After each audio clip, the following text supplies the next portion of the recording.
और मतलब एक कॉन्फिडेंस होता है। तो मैं ये जानना चाहती हूँ कि वो ऐसी किन चीज़ों को मिस आउट कर रही हैं जो वो औरतें जो बाहर जाकर कमा रही हैं, तो ऐसा उनके जीवन में ऐसा क्या है जो मिस हो रहा है? आप करती हैं काम? हाँ जी। आप बताइए। फ्रीडम कह सकते हैं, फाइनेंशियल फ्रीडम है तो सबसे और पहले तो खुलापन है ज़िंदगी में। सबसे पहले अपना अपना पैसा अपने खाते में, हाँ जी। अपनी मर्जी, ठीक है। हाँ और जी। और और उसे फिर किस हिसाब से कहाँ लगाना है, उसके लिए जो एक समझ चाहिए, ठीक है, पब्लिक डीलिंग है। अपना खाता, अपने खर्चे, अपना विवेक, ठीक है। और कम्युनिकेशन, पब्लिक डीलिंग, वो बाहर इम्प्रूव। जाते हैं तो दुनिया में तरह तरह के लोग होते हैं, उनसे अपना आप देखते हो कि कैसे बातचीत व्यवहार रखना है। जो लोग घर में ही रह जाते हैं वही घर के 4 लोग, और 4 लोग पड़ोस के, और 4 लोग नात रिश्तेदार, उनसे ही बात होती है, पुराने ही ढर्रे होते हैं, कोई नया व्यक्ति नहीं, कोई नया संदर्भ नहीं। और आप ही सब जानती हैं। और बताइए। डिसीजन मेकिंग बहुत स्ट्रांग हो जाती है अपने लायक आप क्या। घर में रहते हैं तो आपको जो फैसले करने होते हैं वो एक सीमित दायरे के अंदर होते हैं। उसके बाहर की कोई आपके सामने स्थिति आती ही नहीं है तो आप फैसला क्या करोगे? आपको ये नहीं फैसले करने हैं कि कंपनी नए इन्वेस्टमेंट्स कहाँ करे, नए मार्केट्स कौन से तलाशे, किस सेगमेंट में क्या बात होनी चाहिए, क्या सर्विस, क्या प्रोडक्ट होना चाहिए, कैसे किसी भी माल की सप्लाई चेन लॉजिस्टिक्स तैयार करनी है। ये सब घर में बैठ करके आपको कहाँ करना है? तो दुनिया भर में जो नसीहतें होती हैं, जो चुनौतियां आती हैं सिखा कर जाती हैं, उनसे आप वंचित रह जाते हो। जब उन चुनौतियों से वंचित रह जाते हो तो फिर अपना विकास भी नहीं होता।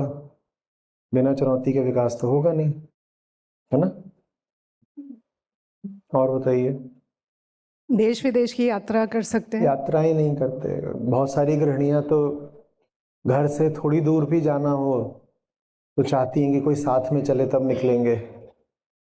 जो लोग काम कर रहे हैं वो घर क्या शहर से बाहर की यात्रा करते हैं, दूसरे प्रांतों में जाते हैं, कई बार उन्हें विदेशों की भी यात्राएं करनी पड़ती हैं। दुनिया देखते हैं। दुनिया देखने से अपने भीतर के ढांचों को चुनौती मिलती है, आप और ताज़ा और परिपक्व हो पाते हो। और बाकी और लोग बताएं। अंधविश्वास में डूबने में सहूलियत होती है घर हाँ, बैठे। घर में बैठे रह करके आप हो और 4 दीवारें हैं, और आप जो भी कह रहे हो वो उन्हीं 4 दीवारों के मध्य गूंज रहा है। तो कोई आपके अंधविश्वासों को चुनौती देने वाला नहीं है। आप हो, आपका मोबाइल फ़ोन है, उस पर आपके कुछ दोस्त रिश्तेदार हैं, टीवी है, टीवी पर बाबा जी हैं। इस पूरे माहौल में कुछ ऐसा नहीं है जो आपकी धारणाओं को चुनौती देने के लिए आएगा। तो आपके पुराने मान्यताएं, अंधविश्वास सब साबुत रह जाते हैं।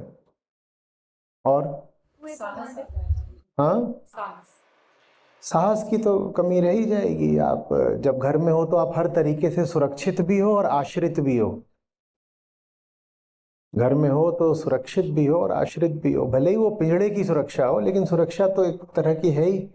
बाहर निकलने के लिए साहस चाहिए, सड़कों की धूल फांकनी पड़ती है, धूल गर्द, धूप, अनजान अपरिचित लोग और स्थितियां, इनका मुकाबला करना पड़ता है। इससे भीतर लोहा तैयार होता है।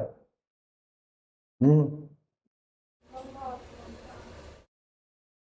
हाँ, वो ममता इसलिए भी बढ़ती है घर में बैठे बैठे क्योंकि वही चीजें जिनसे ममत्व है बस वही दिख रही हैं लगातार। तुमसे आपकी ममता और प्रगाढ़ होती जाती है। वो ममता आधी तो मजबूरी है, क्योंकि करने को और कुछ है ही नहीं। तो घर में बच्चे हैं, उन्हीं को पकड़ कर बैठो, जहां जरूरत नहीं है वहां भी दखल करो, हस्तक्षेप करो। बच्चे बड़े हो गए हैं तो भी उनको नहलाओ, जबकि वो खुद नहा धो सकते हैं, कपड़े बदल सकते हैं, तब भी कहो नहीं मैं नहलाऊंगी तुझको। जो कामकाजी महिला है वो बच्चों की सिर्फ उन्हीं मांगों को पूरी करेगी जो जायज़ हैं और आवश्यक हैं। आपने ऐसी माएँ देखी होंगी, बच्चा 7वीं 8वीं में पहुंच गया तो भी उसको 10वीं में पहुंच गया तो नहला रही हैं, देखा है? आप में से कितनी ऐसी खुद ही हैं बताइएगा? बोलो।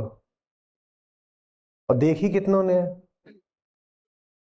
इतने बड़े बड़े बच्चे हो गए, उनको भी कह रही है मैं खिलाऊंगी नहीं तो खाएगा नहीं, मैं नहलाऊंगी नहीं तो नहाएगा नहीं, सुलाऊंगी नहीं तो सोएगा नहीं, जगाऊंगी जगेगा नहीं।